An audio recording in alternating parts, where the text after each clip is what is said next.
just wanting to find my own path in life. Grew up again in Cape Girardeau. It was like if you were black, you had to do this. You were allowed to do that. And if you were black, you weren't allowed to do these other things.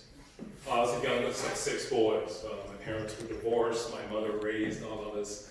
And she instilled in me a notion of you stand up for yourself.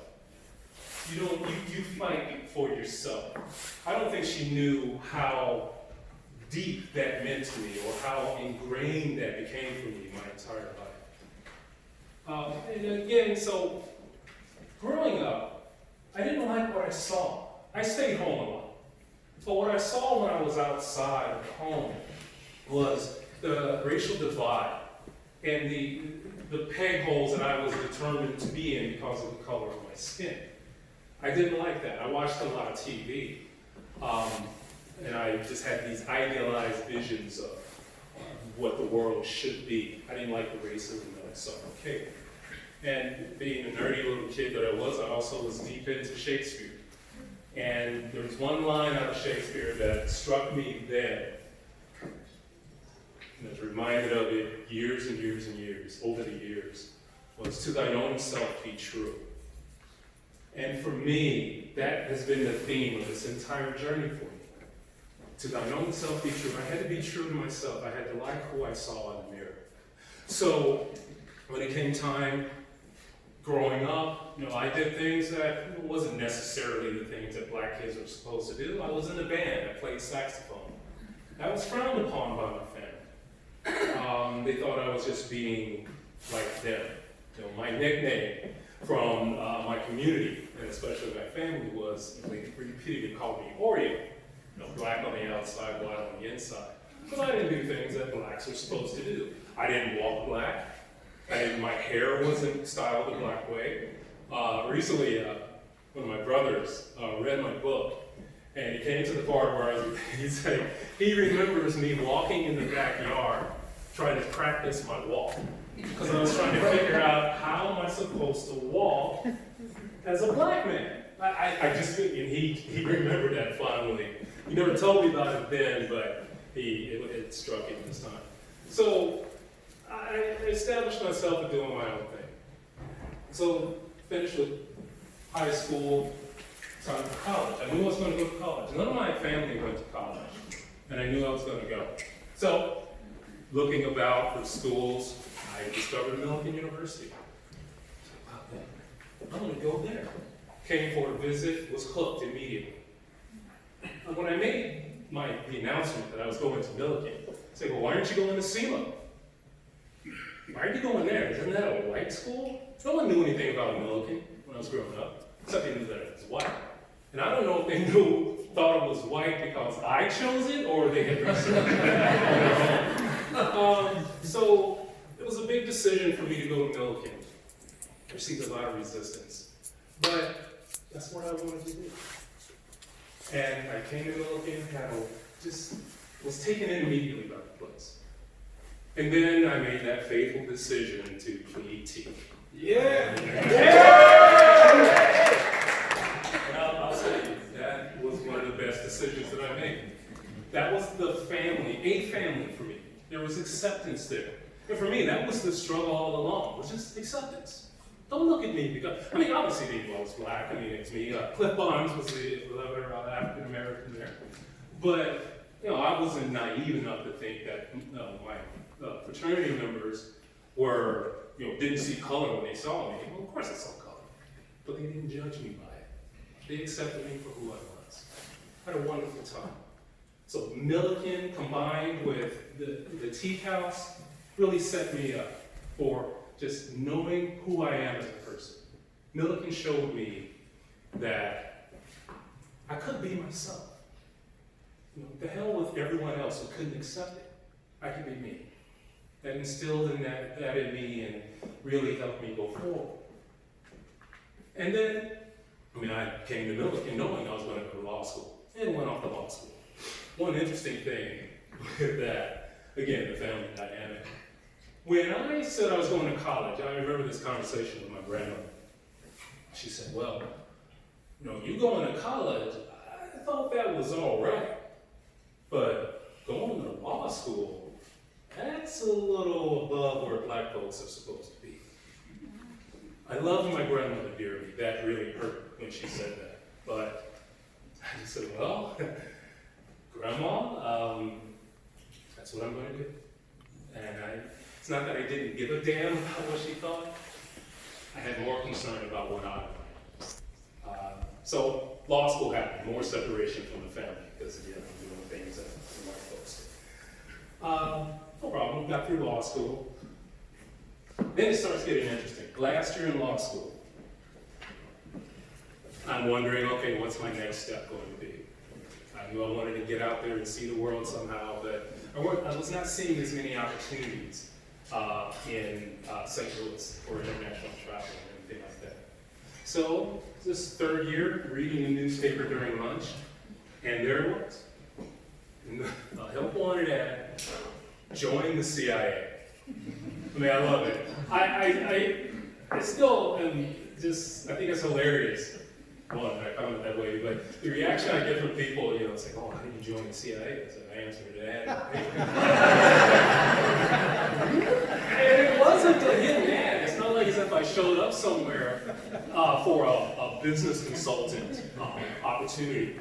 No, the ad said, big letters, join the CIA. And there was a drawing of a guy looking over a canal. It was romantic, intriguing. I was hooked. And I thought, this would be a great way to see the world. And I had brothers who had served in the military, so that idea of service had been instilled in me. I was like, this is also a unique opportunity to serve.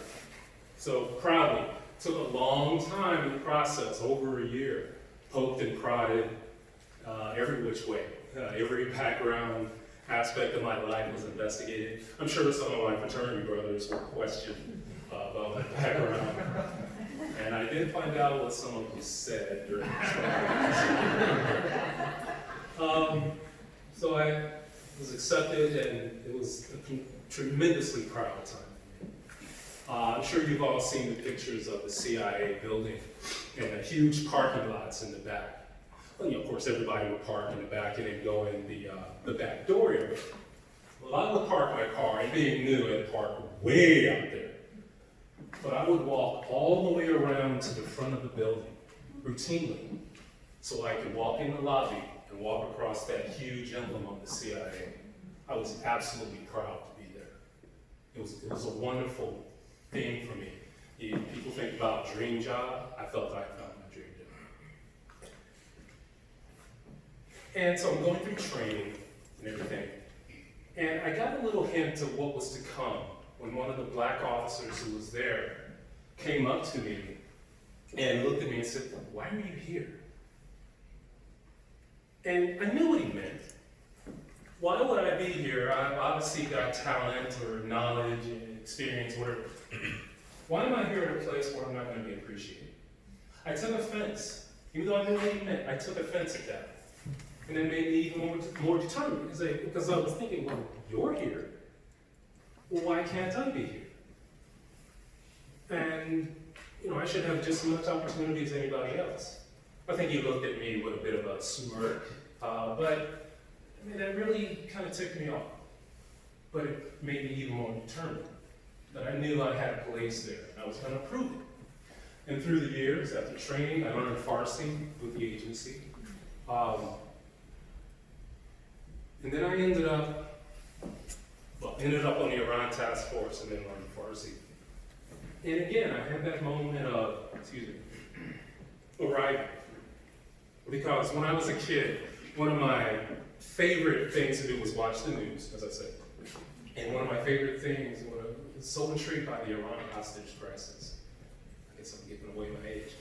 But then there I was working at the Iran task force, signed up to learn Farsi.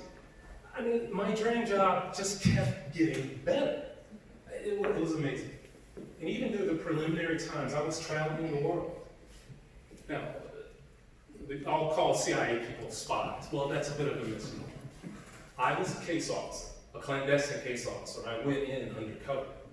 But what a case officer does is he goes out and recruits individuals who may have that information that our policymakers want. In other words, I go out and convince somebody from a company, government, to give me information that he's not supposed to be giving anyone. I was good at it. I was really good at my job. Because one thing that I pointed out, and that I demonstrated time and time again, I could go places in the world as a CIA agent that that others were not able to go to. Because point blank, when I joined the CIA, I didn't look like Jack Ryan.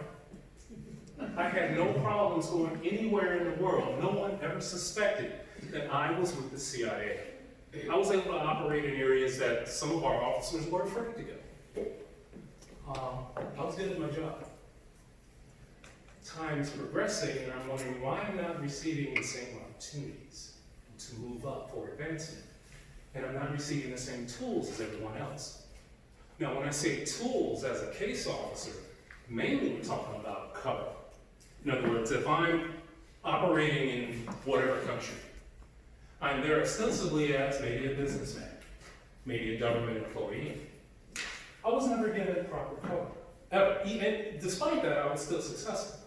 The cover that I was given was a little more than a janitor. I was a logistics officer. And my credentials, they just basically took a piece of paper and laminated it as my credentials. It couldn't open any doors for me anywhere. And I kept asking, why am I not receiving the same tools as everyone else? And when I say everyone else, I mean the other white officers that were working in the same areas as me.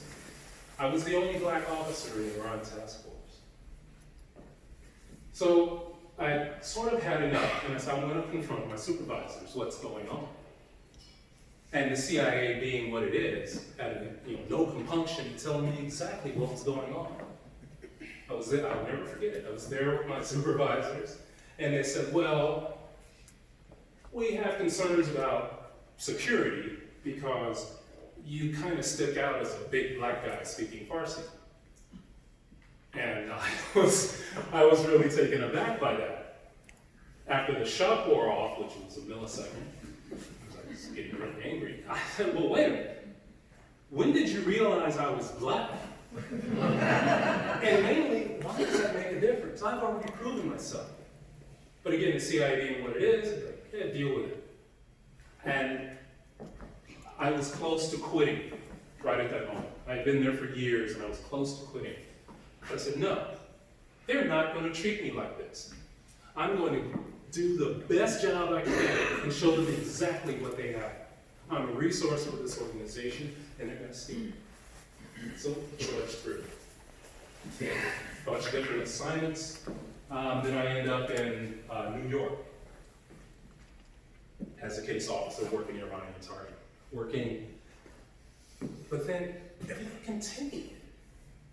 The discrimination continued, the different treatment continued.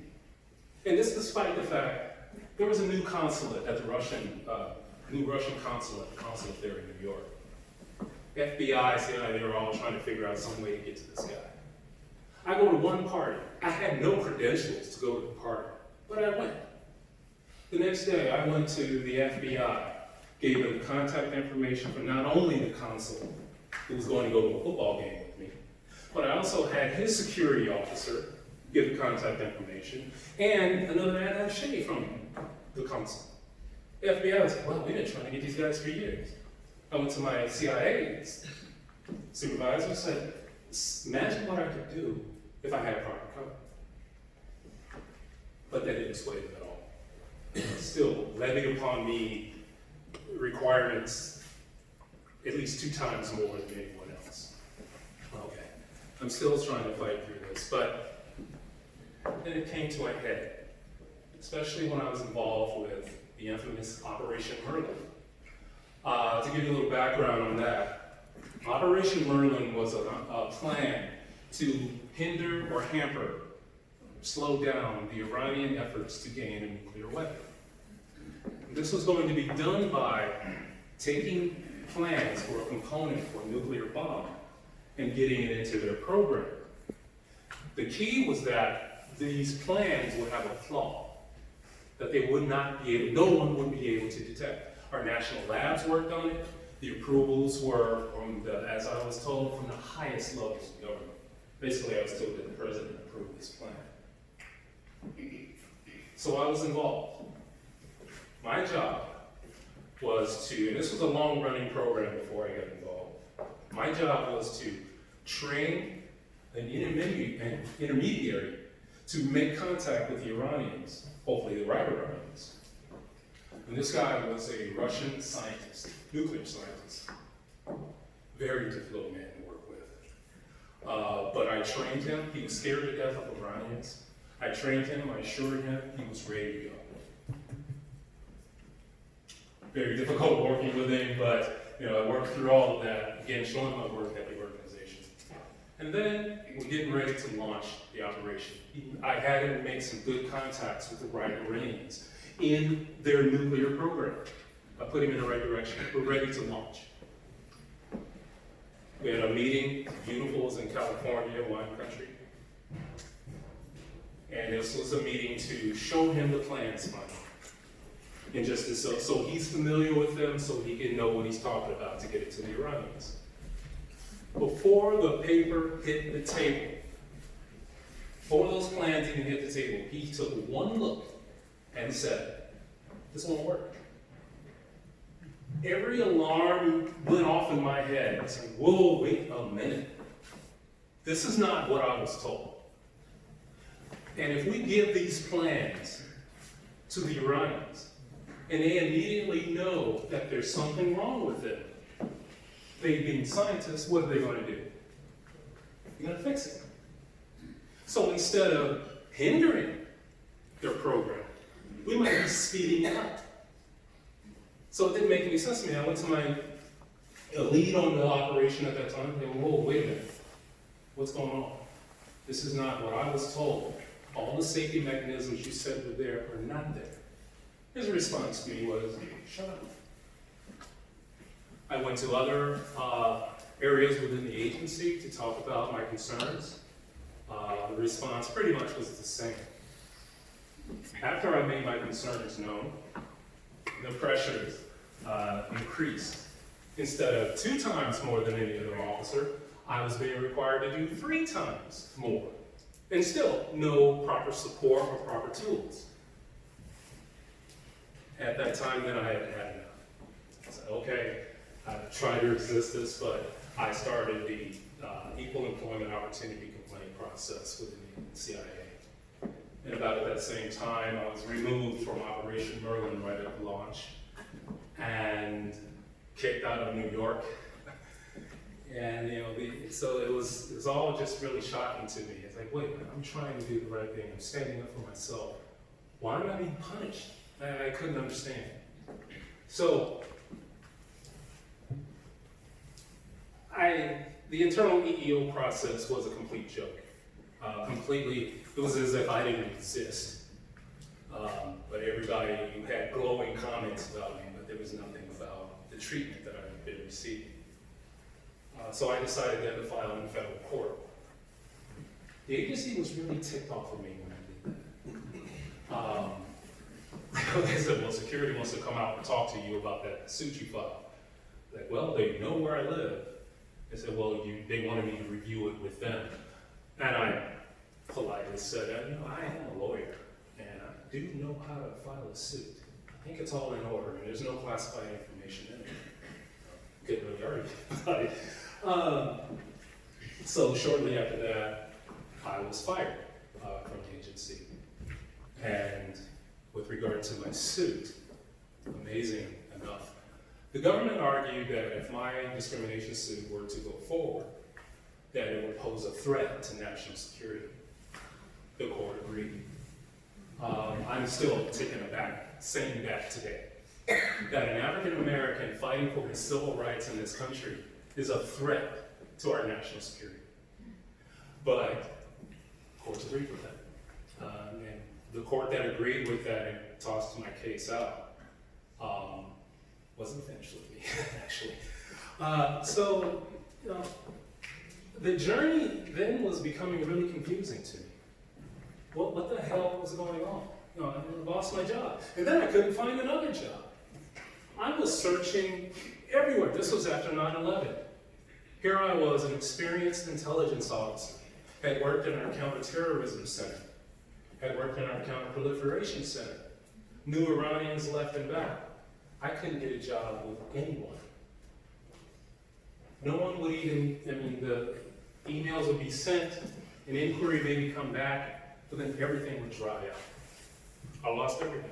I had to pack my car and kind of felt like I had my tail between my legs and moving back to Cape Girardeau. It was a long time trying to make that trip back. I stopped at so many rest stops on the way. I was kind of living from one to the next for about a week. But I finally got the nerve up to go home. Of course, couldn't find work there either. And other things, so I also feel like maybe I can still serve my country. So there's the aspect of whistleblowing. I had gone to the House Intelligence Committee previously to discuss the discrimination that was going on to me at the agency. I thought that was something our policymakers should know about. I wasn't asking them to fight the case for me, but I was bringing it to their attention. When I was at the agency, and time and time again, they said, hey, if you have complaints about things, there's the IG or the Intelligence Committees. Went to the Intelligence Committee, gave them every detail about my career at the agency, including Operation Merlin. Nothing came out. And then, right at the launch into Iraq, 2003, I approached the Senate Intelligence Committee with my concerns about Operation Merlin. Because one, at the tail end of my time with Operation Merlin, it was going to be a success. And there was the view, if it works here, we can do it elsewhere. So why not Iraq? So my concern was, maybe Iraq does have a nuclear weapon and our soldiers are going to be walking into a situation that they should know about.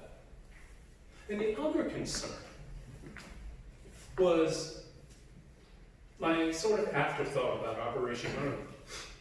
Was it designed to thwart their program, or was it designed to plant evidence of nuclear technology, or the seeking of nuclear weapons?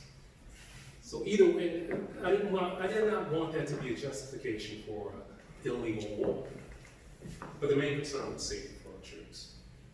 Spoke to the Senate staffers. They assured me they would bring the information up to the members of the committee, and did me a good day. Then, this is time, of course, just wondering, what the hell am I supposed to do next? This is not the way it was supposed to be. But the theme kept running through my head, to thine own self be true. And for me, standing up for myself, trying to serve, was me being true to myself, with the integrity that I brought to that organization and hope to bring to the country as a whole. But here I was, almost penniless at home, looking for some sort of spark. And you find them along the journey in unexpected places. Good friend of mine, and another Milliken connection for me, how wonderful Milliken has been to me. A good friend here lived in the St. Louis area, and they had recently had a baby. I couldn't find work in Cape Girardeau, so I was thinking maybe St. Louis will have something. But I didn't have any money to stay anywhere or do anything. And I remember they were having a conversation about the expense of childcare. And I said, well, I'll be a nanny for you in exchange for room and board. Well, they said, yeah, sure. They trusted me enough with their child, newborn. So it was amazing to feel. I go from traveling the world with the CIA to being a man. I tried to make the best of it, but even when I was feeling this horrible about myself, that innocent smile from a child would just help bring me back up. And it was fun for me too. It was humbling, but it was also fun. I remember they had a copy of The Wizard of Oz. So little baby said, you know what? We're gonna watch The Wizard of Oz, and I'm gonna put on Dark Side of the Moon to see if it sticks up. It didn't, and the little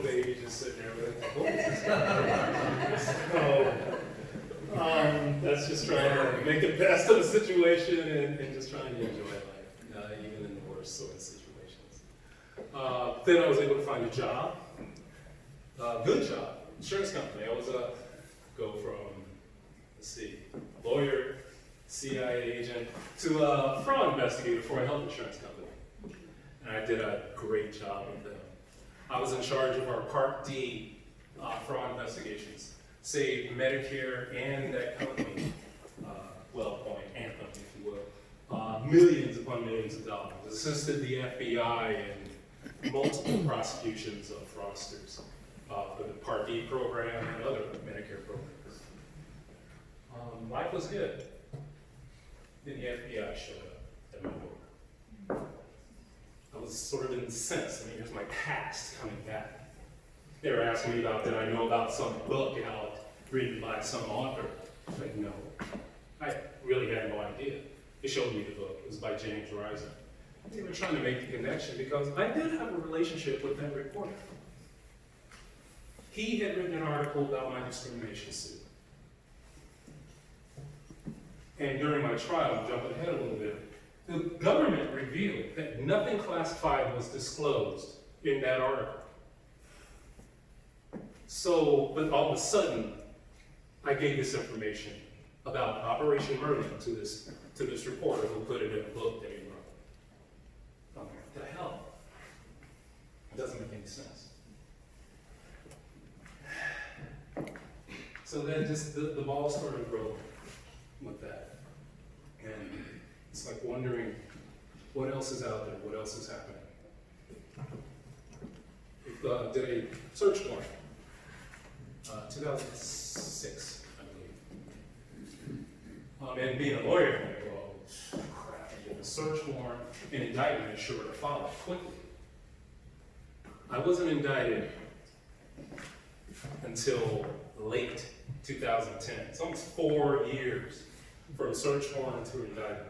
In that intervening time, the FBI admitted during the trial that they dropped the investigation because it didn't make any sense to them. One, they didn't have any evidence. And two, it didn't make sense that I would do that, leak classified information, because my discrimination case was going on at the time. And why would I jeopardize that? But none of that seemed to matter. The Obama administration came in, no new evidence, but reignited the case. Hence them showing up at my doorstep.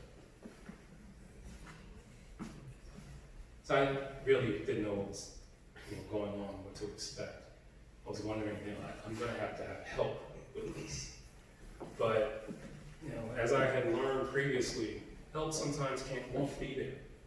Because when I was having the issues with discrimination at the agency, I had gone to every member of the Congressional Black Caucus, and even the members of my congressional district in Virginia, pleading for help. Say, the agency is coming after me unfairly. None of them had wanted anything to do with it. When I was in St. Louis, as a man, I went to a local representative and spoke to his staffers, made sure they had the clearances to hear about me, and their response, I'll never forget this. His response was, I'd leave the country. No, I'm going somewhere for help, and he's telling me, leave the country. That was never an option for me. I was sorely insulted that he would even say that. Someone from, a representative who touts himself as a champion of civil rights. His staff members are telling me in the face of a civil rights battle, run. I couldn't accept that. So now they're all, the invaders are at the gate again. Now I'm going to get through this. And just the time that passes, and just trying to figure out what is going on. And luckily, that time around, this is when I met my lovely wife, Holly. Just a staunch support for me throughout everything. And I say I'm sorry about things that have happened. But, truth be known, on our first day, she'll say it was her, I told her, I used to work for the CIA, and it didn't mean nicely. So she should have known that sort of thing was coming. I should have. No one could have known this sort of thing. I get bounced around here. You know, all of this is in the book. It's a pretty good book, by the way. So here's this new battle. But time is passing. I'm not sure what's going on. Are they coming after me or are they not? Then, so we're thinking, even my attorney said, well, you know, they haven't done anything. It's getting close to statute of limitations time, so what do you owe them? Okay. So I had knee replacement surgery late 2010. And I was in difficulty with it with me. I do nothing the normal way. Normally you're in the hospital maybe 3 days for knee replacement. I was there for 2 weeks. So I'm back, I'm home, recovering, doing physical therapy. And I get a call from my supervisor at the health insurance company. She was based in Atlanta, but she said she was flying up to have a meeting with the local PBM, which was Express Scripts located in St. Louis. I was in charge of the Part D fraud and abuse investigations, and she asked me, well, are you able to drive? I'm like, sure, you can come down. I mean, I was going to be coming the next week anyway, but I can come in a couple days. Oh. So, I mean, it was about time. I was getting stir crazy, sitting around on my knees, and also feeling good that the investigation, maybe it's over, don't have to worry about that anymore. I get to the office. We have a meeting, and I keep asking her, when are we going over to Express Scripts? It was like maybe a mile away from our location. She said, well, I thought we'd go to lunch first. Okay, you're paying. So I'm at my desk going over piles of things that have been loaded up on my desk since I was away. And I got word that security had an issue with my badge. Come upstairs. So I went upstairs, and there was the FBI to arrest me. They set me up. And it's really insulting because the whole world knew exactly where I was. And it's not like as if I was mobile. I was walking around the king. But they arrested me. My life felt like it caved in at that moment. I just felt everything was going to go away. I thought Holly was going to take off. I was going to lose everything again. What happened when I was wrong? Holly stayed by my side. And that helped because I knew I was going to fight, and I knew I was going to need support. So being arrested in that way, it's quite enlightening, in a lot of things. Imagine a supervisor came up only for that express purpose to get me